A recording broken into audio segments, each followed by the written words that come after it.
Hi guys, welcome to smart solve solutions. और इस वाली प्लेलिस्ट में हम लोग जैट के 2015 से 2024 तक के डिसीजन मेकिंग के सारे क्वेश्चंस देख रहे हैं। आज हम लोग जैट 2021 का डिसीजन मेकिंग का सेट नंबर 2 का क्वेश्चन नंबर 1 देखने वाले। So let's get started.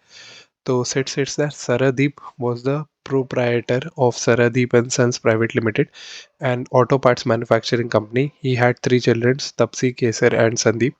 His wife passed away when Sandeep, the youngest kid of the family, was only 8 years old. Tapsi, being the eldest sibling, was more of a mother to Kesar and Sandeep. Tapsi and Kesar joined Saradeep's business right after college because Saradeep trusted them immensely. He once told Kesar, I want key position to be held by the people I trust. ठीक है, तो मतलब basically Sardeep जो है वो owner है company के, 3 बच्चे हैं उनके, वाइफ चली गई थी एंड बेसिकली वो की पोजीशन उनको देना चाहते हैं जिनको वो ट्रस्ट करते हैं। Sardeep wanted Sandeep also to join his business like Kesar and Tapsi. Saradeep felt that Sandeep had a strong business sense, probably the best among the three children. Hence, Saradeep wanted Sandeep to take his higher education in business studies. However, Sandeep had other aspirations.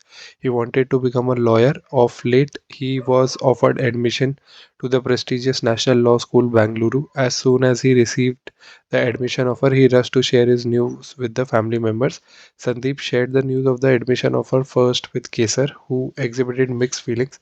He was happy for Sandeep's admission to the National Law School. Nevertheless, he was concerned about his father's reaction. Moreover, Saradeep had an anxiety attack a few months back and was working from the family mansion in Shimla. Kesar advised Sandeep to delay sharing his selection news with the father.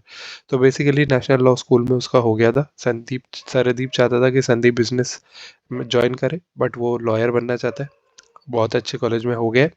Father को थोड़े दिनों पहले anxiety attack आया था। केसर ने बोला उसको कि भाई अभी मत बता, एंग्जाइटी अटैक आया। मिक्स्ड फीलिंग से उसको, कि खुश भी था भाई के लिए, बट उसको था कि अभी फादर को मत बता।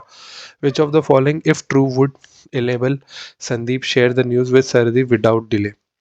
Sardeep did not talk to Sandeep for weeks because he did not get the news of Sandeep's bike accident immediately from him.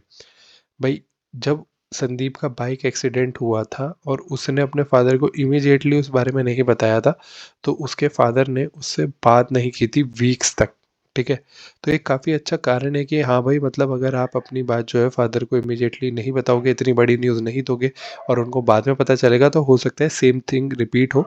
तो ये एक अच्छा कारण है जो संदीप के दिमाग में होगा कि यार मुझे शेयर करनी चाहिए फादर के साथ, वरना वो हो सकता है मोस्ट प्रोबेबली इस बात से खुश ना हो। Option number b, Sardeep regarded law as a respectable profession. वो रिस्पेक्टेबल प्रोफेशन समझते हैं लॉ को, लेकिन यहाँ पे लिखा हुआ है ना कि वो चाहते हैं कि संदीप उनका बिजनेस ज्वाइन करे। तो ये ज़रूरी नहीं जिस प्रोफेशन को रिस्पेक्ट करते हो वो इस बात से भी खुश हो कि आप उसी प्रोफेशन को चूज़ करना चाहते हो, इसलिए ये उतना अच्छा ऑप्शन नहीं है। Option number c, since childhood Sandeep before going to bed usually shared all happenings of the day with Sardeep. बहुत डिफरेंट स्टोरी है कि आप अपने फादर के साथ चीज़ें तब शेयर कर रहे हो। अभी फ़िलहाल उनको एंग्जाइटी अटैक आया हुआ है, वो चाहते हैं कि आप बिज़नेस ज्वाइन करो, आप उनका बिज़नेस ज्वाइन नहीं करना चाहते हो। तो ये इतना अच्छा वो नहीं है कि भाई चाइल्डहुड में शेयर करते थे तो अभी भी करो, सिचुएशन के हिसाब से सही नहीं बैठ रहा है। A is much better answer. Option number d, Kesar had always been paranoid about his family ever since the untimely demise of his mother. Kesar paranoid हो सकता है अगर ये ट्रू भी होता है तो, कि मतलब अनटाइमली डिवाइस के बाद, but still he is correct कि भाई अभी जो है यहाँ पे फादर को एंग्जाइटी अटैक आया है, he wants you to join the business, you wants to go into the law.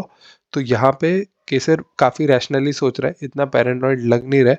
और हो भी तो ये कोई वो नहीं हुआ कि भाई सरीदीप को तुरंत जाके बता देना चाहिए कि भाई केसर पैरानॉइड है, वो तो हमेशा पैरानॉइड रहता है, मैं तो फादर को बता देता हूँ। अगर यहाँ पे सोचा जाएगा तो फादर नहीं चाहते हैं कि वो, मतलब वो बिजनेस ज्वाइन करे, वो ये चाहते हैं। तो basically option number D A से बेटर नहीं है, तो इसलिए आंसर नहीं हो सकता। Option number e, even after the anxiety attack Sardeep walked for 4 kilometres daily, उससे कोई मतलब नहीं है। Option number a is the answer. Thank you for watching, I hope you like the video. अगर आप लोगों को कुछ भी डाउट है तो आप मुझे कमेंट सेक्शन में ज़रूर बताइए। नेक्स्ट वीडियो में हम लोग सेट 2 का क्वेश्चन नंबर 2 देखेंगे। Till then stay tuned to the channel and do like share and subscribe smart solve solutions.